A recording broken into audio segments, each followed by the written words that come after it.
안녕하세요. 저는 5살 아들을 키우고 있는 30대 엄마입니다. 우리 가족의 이야기를 들려드리고 싶어 사연을 보내게 되었어요. 긴 이야기지만 들어주시면 감사하겠습니다. 저는 이란성 쌍둥이로 제가 1분 일찍 태어난 언니예요. 우리 부모님은 차별 없이 저희를 사랑해 주셨기 때문에 저희도 부모님의 그런 모습을 보며 서로 아끼며 자라났어요. 아버지가 대기업의 부장으로 계셔서 풍족한 환경에서 부족함 없이 자라났고 서로 하고 싶은 것을 다 하고 살았어요. 그래서 저는 어릴 적 꿈인 공예사가 되어 핸드메이드 제품을 만들고 있었습니다. 그리고 동생 예지는 변호사 공부를 하더니 한 번에 합격해 꿈을 이루게 되었죠. 부모님은 이런 우리를 정말 자랑스러워했어요. 그리고 저는 26살이라는 어린 나이에 남편과 결혼해 신혼을 즐기고 있습니다. 사실 아이는 빨리 낳아야 한다고 이야기를 많이 들었지만 전 포기하고 있었죠.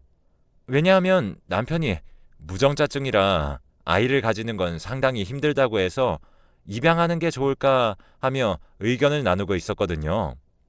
이렇게 저는 가정을 꾸리고 남편과 행복한 하루를 보냈어요. 그에 반해 동생은 개업을 위해 지방으로 내려가 혼자 방을 구해 살고 있었죠. 처음에는 1년간 못 올라올 정도로 바빴습니다.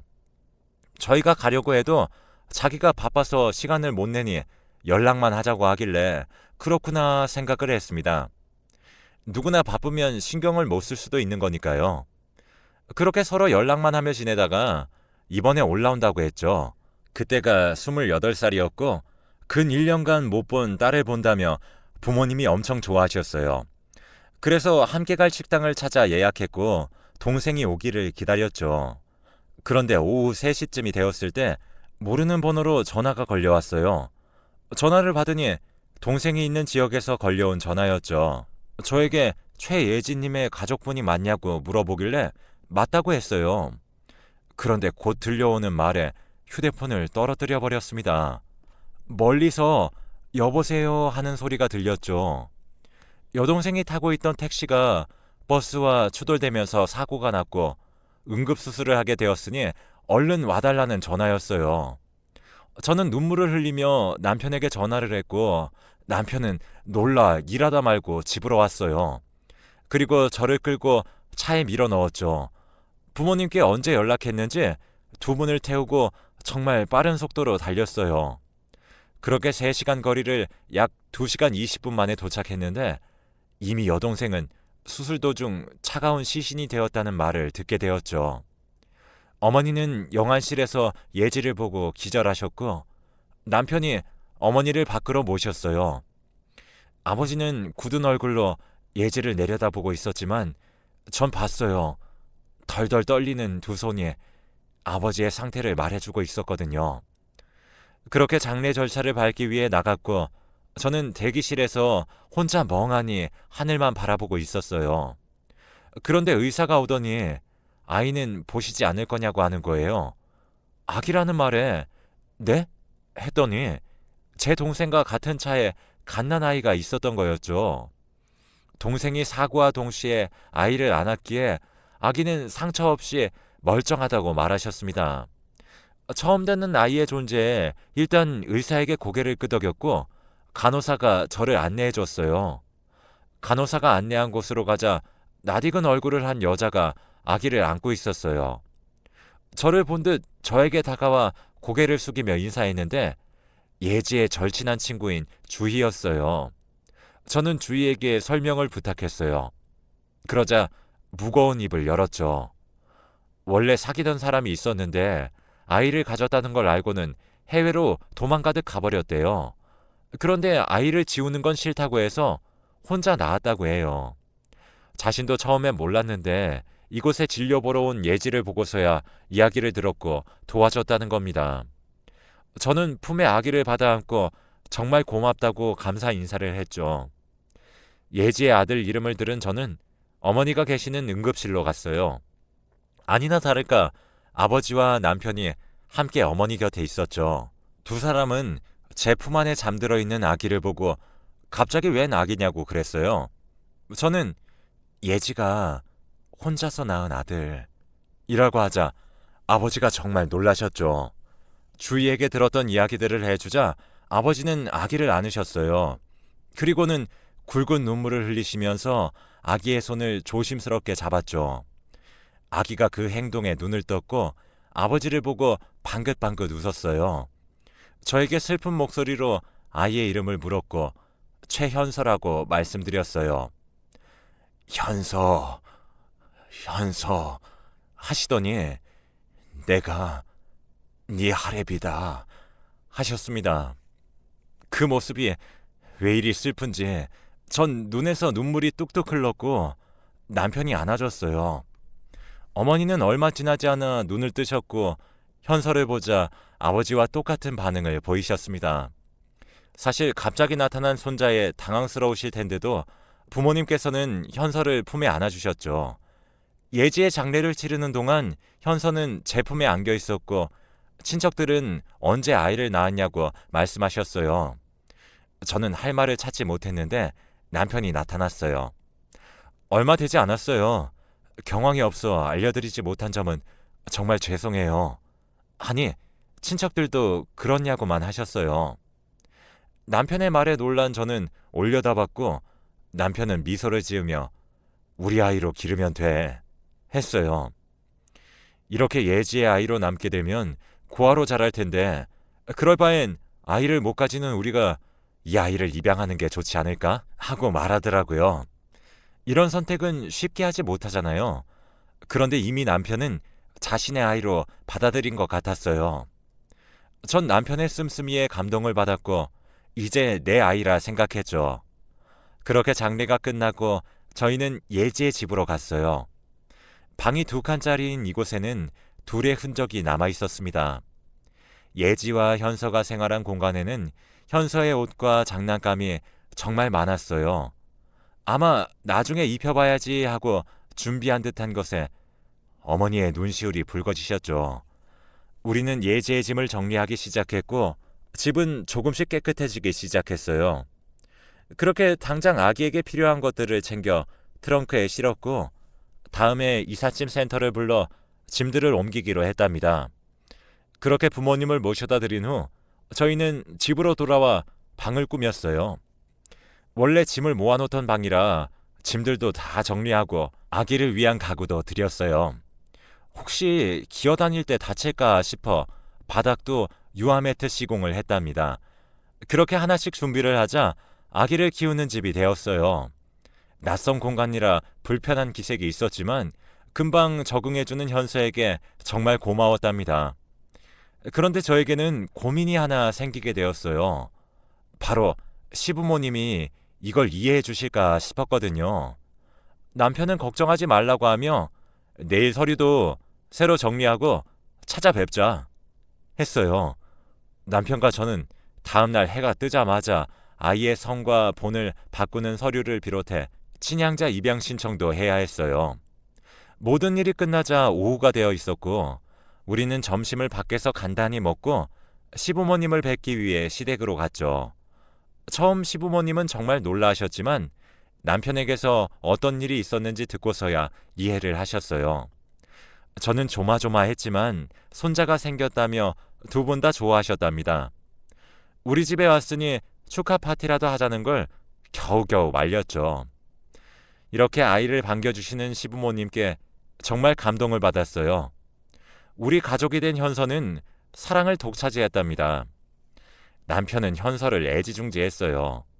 사진 찍는 것을 좋아하던 남편은 앨범 만드는 재미로 살고 있어요. 퇴근하면 씻고 난 뒤 현서부터 보는 걸 보면 가끔 질투가 날 때도 있답니다. 하지만 아픈 손가락인 현서를 그렇게 좋아해주니 내가 진짜 남편은 잘 만났구나 생각을 했어요. 그렇게 현서를 데리고 온 후 처음으로 설 명절을 맞이하게 되었답니다.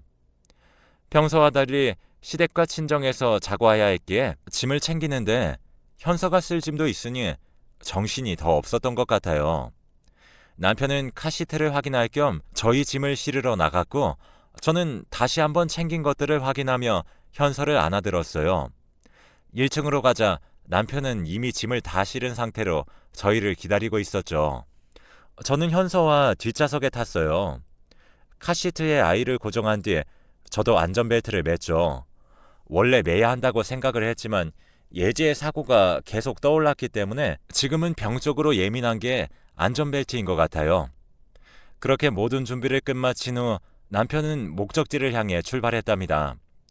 사실 친정과 시댁 모두 서울 내에 있었기 때문에 이동하는 것은 정말 좋았어요.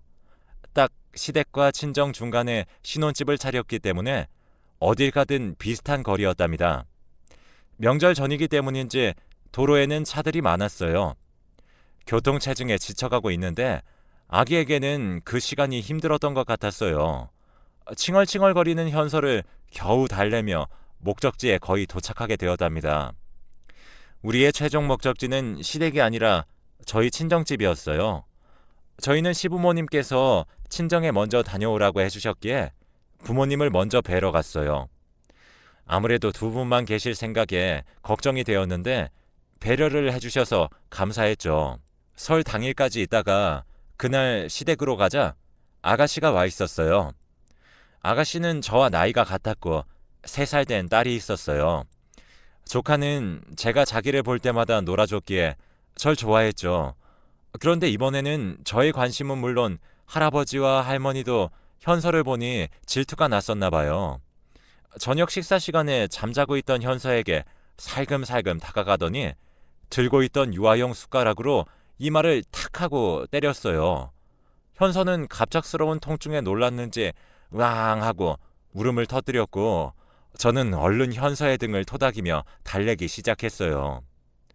천천히 울음을 그친 현서는 딸꾹질을 했고 제 남편이 조카를 꾸짖으며 뭐 하냐고 소리쳤어요. 조카는 처음 보는 삼촌의 화난 모습에 당황했고 곧 엉엉 울음을 터뜨렸죠. 그 모습에 아가씨가 아이를 안으며 그럴 수도 있지 왜 혼내냐고 되려 남편에게 뭐라 하는 거예요. 저는 어안이 벙벙해져서 아가씨를 봤고 남편도 무슨 말을 그리 하냐 했죠.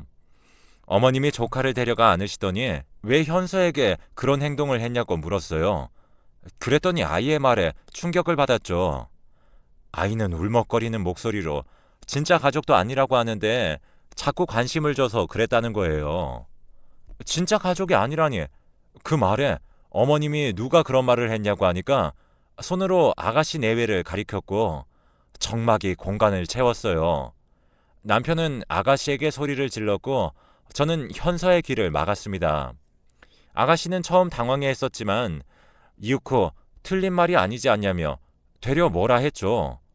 남의 피를 왜 데리고 오냐는 둥, 이런 곳에 와서 친손주가 사랑도 못 받게 하냐는 둥, 아가씨의 말에 시부모님도 충격을 받은 것 같았고 남편이 차가운 얼굴로 제부도 그리 생각하냐 했어요. 그랬더니 당황해서 아니라고 말을 하더라고요. 그러자 아가씨는 공감해놓고 왜 발뺌하냐며 둘이 투닥거리기 시작했죠. 어머님은 조카를 내려놓고 방으로 들어가 버리셨습니다. 아버님은 조용히 보고 계시다가 아가씨한테 물었어요. 정말 저 애가 남의 아이냐고요. 아가씨는 그럼 누구 애냐고 뾰루퉁하게 대답했고 아버님은 알겠다 했어요. 저는 현서가 혹시 내쳐지는 게 아닐까 걱정했죠. 아가씨를 정말 애지중지하시던 분이 아버님이라 온몸에 피가 싹 굳어지는 것 같았습니다. 근데 아버님이 그럼 나가 라고 하는 거예요. 근데 저에게 향한 말씀이 아니었어요. 아가씨 내외를 향한 말씀이셨고 아가씨는 놀라 무슨 말을 하냐며 아버님께 말했지만 아버님은 다시 반복하셨죠. 네 자식만 자식이냐? 현서가 비록 피가 이어지지 않았지만 우리가 마음으로 낳고 품은 아인데 넌 고모라는 사람이 애가 없는 뒤에서 험담을 하고 다니면 어떻게 하냐? 그러니까 준호가 저리 아이를 대하는 게 아니야 하셨어요. 아가씨는 사실인데 왜 자기한테만 그러냐길래 아버님은 어찌 저런 게 나왔을까 하는 표정을 지으셨어요. 그리고는 지 자식 귀한 줄 알고 남의 자식 귀한 줄 모르는 딸을 둔 적 없으니 나가 하셨어요. 그리고 드르륵 소리가 들리더니 아가씨가 가져온 캐리어를 어머님이 가지고 나오셨죠. 네 짐은 모두 넣어놨으니 가져가고 오지도 마라 라고 했어요. 안 가겠다고 버티던 아가씨는 남편에게 질질 끌려나갔고 서방님은 머뭇거리다 나갔어요. 사실 지금도 그때를 생각하면 잘 기억이 나지 않아요. 그저 이런 일이 있었다 정도의 기억이죠. 그날은 기분 좋게 모인 명절이었는데 저도 남편도 시부모님마저도 충격적인 일이 벌어진 날이 아닐까 하는 생각을 하고 있어요. 이런 일들이 터질 때도 저는 어떻게 해야 할지 갈피를 잡지 못했는데 대신 나서준 시부모님께 감사했습니다. 소란스러웠던 집은 고요해졌고 순식간에 폭풍이 지나간 기분이 들었어요. 왜 현서가 그런 대우를 받아야 했을까 하는 생각에 눈물이 나올 것 같던 그때 시부모님이 제 손을 꼭 잡으시며 저에게 사과를 했어요. 자기가 자식 교육을 잘못 시키는 바람에 일이 이렇게 되었으니 정말 염치불구하고 사과를 한다고 말씀하시더라고요. 오히려 그렇게 사과를 받으니 전 어떻게 해야 할지 모르겠더라고요. 그리고는 저에게 여기는 현서 할아버지와 할머니가 살고 있는 곳이니까 마음 편하게 오거라 라고 했어요.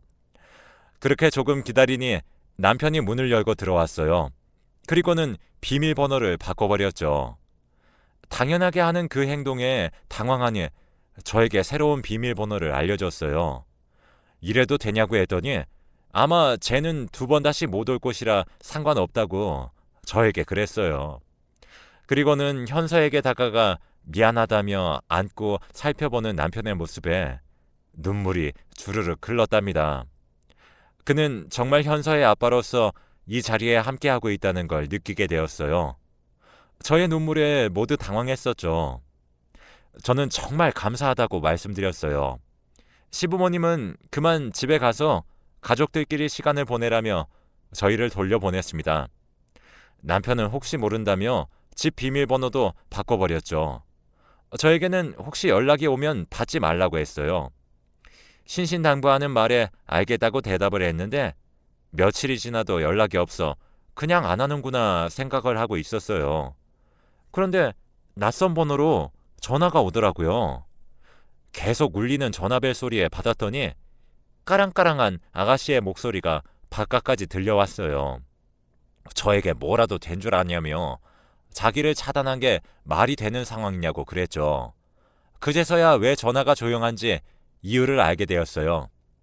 아마 남편이 차단을 하지 않았을까 생각하고 있었는데 아가씨가 말했어요. 저랑 현서 때문에 화목한 가족 사이가 깨졌다며 배상하라는 겁니다. 무슨 소리예요? 이게 왜 제 잘못인지 잘 모르겠네요. 라고 하니 저 때문이래요. 솔직히 자기의 잘못을 모르겠다더라고요. 저는 뻔뻔한 그 태도에 오히려 화가 났고 당장 사과를 하라고 말했어요. 누가 낳았든 소중한 내 자식을 모욕하지 마세요. 라고 차갑게 잘라 말했어요. 어떻게 생각하면 아가씨가 왜 그렇게 말했는지 알 수 있을 것 같아요. 그동안 예쁜 자기 자식이 사랑을 독차지하고 있었는데 어느 날 갑자기 나타난 아기가 사랑을 다 받는다고 생각하니 기분이 안 좋았겠거니 생각할 순 있었죠. 근데 그게 이런 행동에 대해 정당성을 줄 수 없잖아요. 어떻게 한 아이의 엄마라는 사람이 그러는지, 아직까지도 그런 말을 어떻게 할 수 있는지 정말 신기한 기분이 듭니다. 아가씨는 입에 담지 못할 말씀을 하셨고 분에 못 이겨 전화를 끊으셨어요. 그러나 아가씨는 모르셨을 거예요. 제가 집에서 재택으로 일을 하기 때문에 언제나 전화통화 시 자동 녹음이 되게 되어 있었거든요. 그래서 그걸 남편에게 바로 보냈더니 바로 뒤엎어졌답니다. 어떻게 했는지 모르겠지만 그 다음날 또다시 모르는 번호로 전화가 와서 받았어요. 저에게 언제 한번 찾아가 사과를 하고 싶다는 아가씨의 전화였답니다. 하지만 저는 오지 마세요 하고는 전화를 끊었는데 아가씨의 당황한 목소리가 전화 밖까지 들렸어요. 저는 전화를 끊고 그 번호도 수신 차단해버렸는데 정말 속이 시원해졌어요. 그리고 그날 저녁 시부모님께 전화가 왔답니다. 저는 무슨 일인가 싶어 전화를 받았는데 저에게 괜찮냐는 질문이 먼저 들렸어요. 저도 모르게 당황한 목소리로 네? 했더니 알고 있다고 제게 말씀하시는 게 아니겠습니까? 순간적으로 머리를 빠르게 회전하자 낮에 있던 그 전화 말씀이신 건가 하는 결론이 도출되었어요. 정말 알고 보니 남편을 통해 이야기를 들으셨는지 시부모님은 아가씨에게 끝까지 뉘우칠지도 모르는 너 같은 딸은 필요 없다고 두 번 다시 내 가족을 깎아내리면 가만 안 둔다고 아버님이 말하자 찍소리도 못하고 전화를 끊었다네요. 그날 밤에 친정에 찾아왔지만 문전박대를 당했다고 했어요. 그 말을 들으니 오늘 왜 갑자기 전화 왔나 했죠. 시댁의 입장도 강경한 것에 놀라긴 했지만 원래 물보다 피가 진하다는 말이 있잖아요. 그래서 그때는 다음 명절인 추석에 오겠지 생각했어요. 하지만 제가 생각했던 것보다 시댁 식구들의 결심이 더 단단했었나 봐요. 제가 전화 오는 족족 차단을 걸어버렸더니 방법이 없다고 생각했는지 이메일부터 문자, 카톡 등으로 연락이 왔어요. 하지만 저는 단 한 통도 받지 않았고 남편에게 고스란히 알려줬습니다. 사실 이렇게 제가 강경한 태도를 고수하는 건 시댁에서 저에게 신신당부를 했기 때문이었어요. 과거에도 막말을 한 탓에 친척집과 사이가 나빠진 적이 있다고 해요. 그렇기 때문에 절대 변하지 않으리라 생각해서 버릇도 고칠 겸 사과를 받지 못하게 하신 거였죠. 그래서 3년이 지난 지금까지도 단 한 번 찾아오지도 보지도 못했네요. 여튼 이 사건이 지나고 나서 얼마 되지 않았는데 남편이 여행을 가는 게 어떻겠냐 제안을 했어요. 많이 지쳤을 테니 여행으로 기분 전환하는 게 좋을 것 같다는 게 남편의 생각이었죠. 그래서 셋이 오붓하게 강릉으로 향했어요. 넓고 푸른 바다를 바라보고 있으니 나아지는 것 같았죠. 저는 저에게 친절하게 대해주시던 두 분께 정말 감동을 받았기에 잘해드리려고 노력을 했어요. 이제는 명절 때면 함께 여행도 가고 현서와 따로 시댁에 놀러 가기도 해요. 현서도 자길 예뻐하는 할머니 할아버지를 정말 많이 따르고 있답니다. 그렇게 시부모님께서는 무럭무럭 자라는 현서를 보며 하루하루 행복하게 지내고 계세요. 세상에 이런 분들이 또 어디에 계실까 생각하고 있습니다. 남들은 시집살이도 많이 한다며 힘들다 하는데 저는 그런 일도 없고 이렇게 저를 위해 주시는 시부모님께 정말 감사하다고 생각해요. 정말 동생이 꽃다운 나이로 세상을 떠났을 때 슬펐는데 지금은 현서를 만나게 되고 어렵게만 느껴졌던 시부모님과의 사이가 가까워졌어요. 언제나 힘들고 하면 도움을 청하라고 말씀해 주신 시부모님과 남편 덕분에 기운이 나는 것 같아요. 물론 이보다 더 힘든 날이 많겠지만 이 응원에 힘입어 현서와 우리 가족 알콩달콩 살아보려고 합니다. 물론 저번에 아가씨가 찾아와서는 사과를 했었지만 저는 받지 않으려고 해요. 이제부터라도 제가 정신 차리고 아이의 방패막이 되어줄 겁니다. 그렇다면 저 하늘에서 동생이 웃을 수 있겠죠. 오늘 이렇게 저의 시댁 이야기를 해드리네요. 시부모님이 멋진 것 같아요. 저도 이렇게 나이가 들면 좋겠다고 생각하고 있어요. 저희 긴 이야기 들어주셔서 정말 감사합니다. 모두 행복한 하루 되시길 바랍니다.